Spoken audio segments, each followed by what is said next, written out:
Hello. അപ്പോൾ അങ്ങനെ കുറേ നാൾക്ക് ശേഷം വീണ്ടും ഒരു വീഡിയോ ആയിട്ട് വന്നതാണ് കേട്ടോ. വീഡിയോ ഒരുപാട് റെക്കോർഡ് ചെയ്ത് വെച്ചിട്ടുണ്ട്, പക്ഷെ അത് എഡിറ്റ് ചെയ്യാനും വോയിസ് ഓവർ കൊടുക്കാനൊന്നും ടൈം ഇല്ലാത്തതുകൊണ്ട് ചെയ്യാത്തതാണ്. പിന്നെ കുറച്ച് മടിയുടെ അസുഖം കൂടെ ഉള്ളതുകൊണ്ടാണ് കേട്ടോ ചെയ്യാത്തത്. ഇപ്പോൾ എനിക്ക് തോന്നുന്നു ഒരു മാസത്തിന് മേലെ എന്തോ ആയി ഒരു വീഡിയോ ഒക്കെ പോസ്റ്റ് ചെയ്തിട്ട്. അതുകൊണ്ട് തന്നെ യൂട്യൂബ് കുറേ സബ്സ്ക്രൈബേഴ്സിനൊക്കെ എടുത്ത് കളയുന്നുണ്ട്. യൂട്യൂബിൻ്റെ സ്വഭാവമാണെങ്കിൽ ഒന്നും മനസ്സിലാവുന്നുമില്ല. ചില റീലിനൊന്നും ഒട്ടും വ്യൂസ് കിട്ടുന്നില്ല, എന്താണോ എന്തോ. അപ്പോൾ ഇപ്പോൾ നമ്മൾ ചെയ്തുകൊണ്ടിരിക്കുന്നത് ഒരു വെഡ്ഡിങ് കേക്കാണ് കേട്ടോ. റഫിൾസാണ് നമ്മൾ ചെയ്യാൻ ഉദ്ദേശിക്കുന്നത്. അപ്പോൾ ആദ്യം കാണിച്ച ആ പിങ്ക് കേക്കിലുള്ള ഡെക്കറേഷനാണ് നമ്മൾ ചെയ്യാൻ പോകുന്നത് കേട്ടോ. അപ്പോൾ ഞാനിപ്പോൾ ഒരു പിങ്ക് കളറാണ് ഫോണ്ടൻറ്റിൽ മിക്സ് ചെയ്തുകൊണ്ടിരിക്കുന്നത്. ഷുഗറിൻ്റെ പിങ്ക് കളറാണ് കേട്ടോ മിക്സ് ചെയ്തുകൊണ്ടിരിക്കുന്നത്. അപ്പോൾ റഫിൾസ് ഉണ്ടാക്കാനായിട്ടുള്ള പരിപാടിയാണ് ചെയ്തുകൊണ്ടിരിക്കുന്നത്. അപ്പോൾ കളറൊക്കെ മിക്സ് ചെയ്തു. ജസ്റ്റ് ഒന്ന് നന്നായിട്ട് കോൺഫ്ലോർ വെച്ചിട്ടാണ് കേട്ടോ ഒന്ന് മിക്സ് ചെയ്തെടുത്തത്. ഇതിനിപ്പോൾ CMCയോ തൈലോസ് പൗഡറിൻ്റെയോ ഒന്നും ആവശ്യമില്ല. കാരണം നമുക്ക് റഫിൾസ് വെക്കാനുള്ളതുകൊണ്ട് തന്നെ അത് നമുക്ക് ഡ്രൈ ആക്കേണ്ട ആവശ്യമൊന്നുമില്ലല്ലോ. അപ്പോൾ കുറച്ച് കോൺഫ്ലോർ ഇട്ടിട്ട് നന്നായിട്ട് മിക്സ് ചെയ്തെടുത്തു. പിന്നെ റഫിൾസിന് വേണ്ടിയിട്ട് ജസ്റ്റ് ലേസ് പോലെ ഇങ്ങനെ നീളത്തിൽ കട്ട് ചെയ്ത് എടുക്കുക. പിന്നെ അത് കഴിഞ്ഞിട്ട് നമുക്കൊരു ഫോണ്ടൻ ടൂളും ഉണ്ട്, അറ്റത്ത് നിന്ന് റോൾ ചെയ്ത് കൊടുക്കുക. അതൊക്കെ ഞാനിപ്പോൾ വീഡിയോയിൽ കാണിക്കുന്നുണ്ട്. നോർമലി എല്ലാവരും ബോൾ ടിപ്പ് കൊണ്ടൊക്കെ ചെയ്ത് കാണിക്കാറുണ്ട്, പക്ഷേ എനിക്ക് ആ ബോൾ ടിപ്പ് കൊണ്ട് ചെയ്യുന്നേക്കാളും കുറച്ചും കൂടെ റഫിൾസിന് എനിക്ക് ഭംഗി ഫീൽ ചെയ്തത് ഞാനിപ്പോൾ ഇതിൽ കാണിക്കുന്ന ആ ഒരു ടൂൾ കൊണ്ടാണ് കേട്ടോ.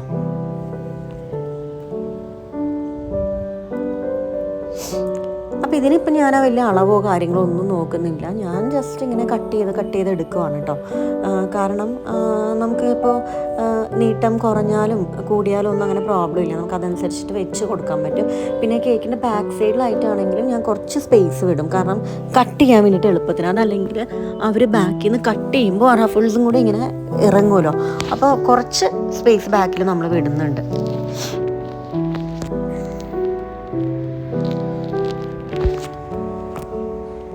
കണ്ടോ, ഇതാണ് കേട്ടോ ഞാൻ പറഞ്ഞ ഫോണ്ടൻ ടൂള്. ഇതിങ്ങനെ അറ്റം ഇങ്ങനെ കുറച്ച് പൊന്തിയിട്ട്, അതായത് കുറച്ചൊന്ന് ഉരുണ്ട് വന്നിട്ട് അറ്റത്തോട്ടൊരു പോയിൻ്റ് പോലെ വരുന്ന ഒരു ടൂളാണ് കേട്ടോ. അപ്പോൾ ഇതും കൊണ്ട് ഇങ്ങനെ പ്രസ് ചെയ്ത് കൊടുക്കുമ്പോൾ കിട്ടുന്ന ആ ഒരു ലുക്കാണ് എനിക്കിഷ്ടപ്പെട്ടത്. ബോൾ ടിപ്പ് കൊണ്ട് ചെയ്യുന്നേക്കാളും, മറ്റേ ബോൾ പോലത്തെ ടിപ്പ് ഉണ്ടല്ലോ, ബോൾ ടിപ്പ് ടൂളിനേക്കാളും എനിക്കിഷ്ടപ്പെട്ടത് ഇതാണ് കേട്ടോ.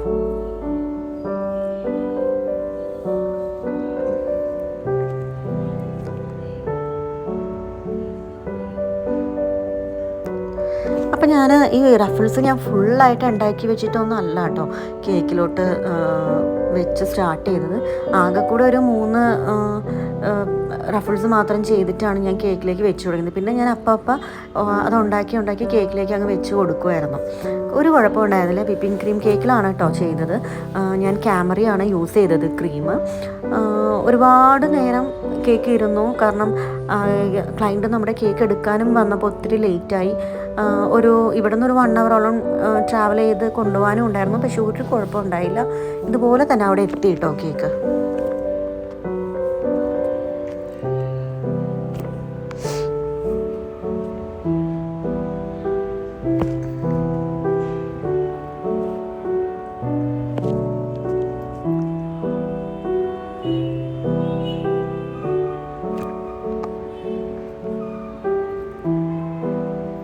കണ്ടോ, ഇങ്ങനെ ഒരെണ്ണത്തിൻ്റെ അറ്റത്തുനിന്ന് അടുത്തത് അങ്ങനെ വെച്ച് കൊടുക്കണം. അപ്പോൾ ഫ്രണ്ടിൽ ഇങ്ങനെ നമുക്കൊരു കേവ് പോലത്തെ ഒരു ലുക്കും കിട്ടും.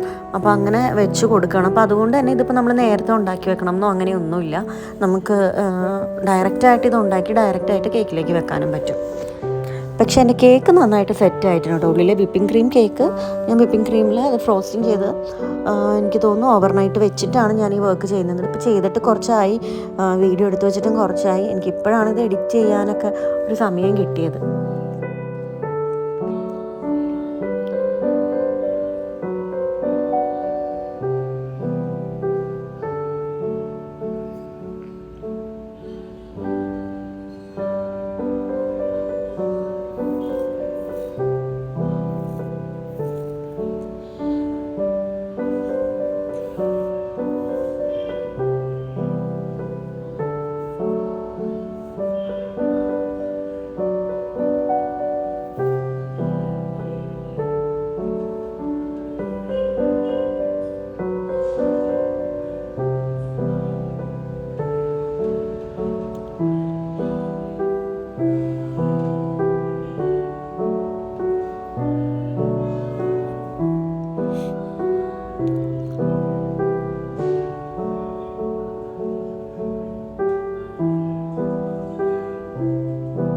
കണ്ടോ, ഞാനിങ്ങനെ അളവൊന്നും നോക്കാതെ ജസ്റ്റ് ഇങ്ങനെ കട്ട് ചെയ്ത് എടുക്കുന്നേ ഉള്ളൂ കേട്ടോ.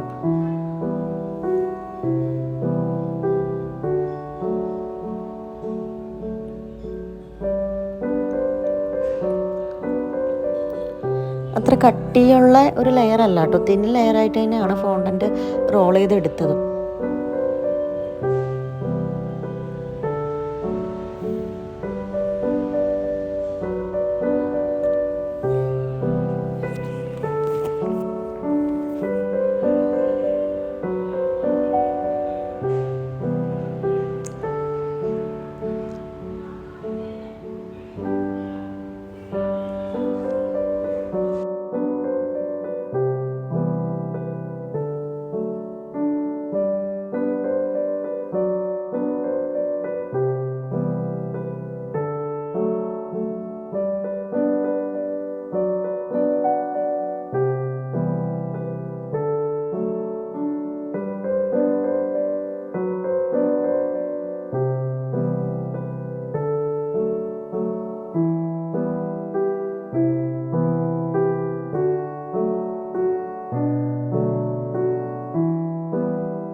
അപ്പോൾ അങ്ങനെ നമ്മൾ ലാസ്റ്റ് ലെയറും കൂടെ വെക്കുകയാണ് കേട്ടോ.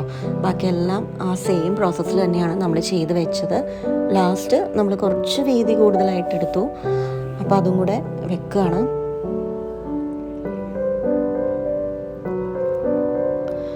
അപ്പോൾ റഫിൾസൊക്കെ വെച്ച് കഴിഞ്ഞിട്ട് ഇതാണ് കേട്ടോ നമ്മുടെ കേക്കിൻ്റെ ലുക്ക്. ഇനി ഇത് കഴിഞ്ഞ് നമുക്ക് ബാക്കി ഡെക്കറേഷനൊക്കെയാണ്. കുറച്ച് ആർട്ടിഫിഷ്യൽ ഫ്ലവേഴ്സും ഒരു കസ്റ്റമൈസ്ഡ് അക്രിലിക് ടോപ്പറും വെക്കാനുണ്ട്. അപ്പോൾ ഫ്ലവർ എവിടെ വെക്കണം, മുകളിൽ വെക്കണോ താഴെ വെക്കണോ എന്നൊക്കെയുള്ളൊരു കൺഫ്യൂഷനാണ് കേട്ടോ. അവസാനം ഞാൻ ആ അക്രിലിക് ടോപ്പർ മുകളിൽ വെച്ചു. എന്നിട്ട് നോക്കി ഫ്ലവർ മുകളിൽ വെക്കാൻ സ്പേസ് ഉണ്ടോ എന്നുള്ളത്. പിന്നെ മുകളിൽ ഞാൻ ആകെ ഒരു ഫ്ലവർ മാത്രം വെച്ചിട്ട് ബാക്കി 3 ഫ്ലവർ താഴെ അറേഞ്ച് ചെയ്തു. അങ്ങനെ ആക്കി എടുത്തു കേട്ടോ. ആക്ച്വലി കസ്റ്റമർ പറഞ്ഞ എക്സാക്റ്റ് കളർ ഫ്ലവേഴ്സ് ഒന്നും നമുക്ക് കിട്ടില്ല. കുറച്ച് ലേറ്റ് ആയിട്ടാണ് ഓർഡർ വന്നത്. നമുക്ക് നേരത്തെ വന്നൊരു ഓർഡർ ആയിരുന്നില്ല. എന്നാലും ഒരുവിധം ഒപ്പിച്ചെടുത്തു. അപ്പോൾ ഇതാണ് നമ്മുടെ കേക്കിൻ്റെ ഫൈനൽ ലുക്ക് കേട്ടോ. അപ്പോൾ താങ്ക് യു സോ മച്ച്.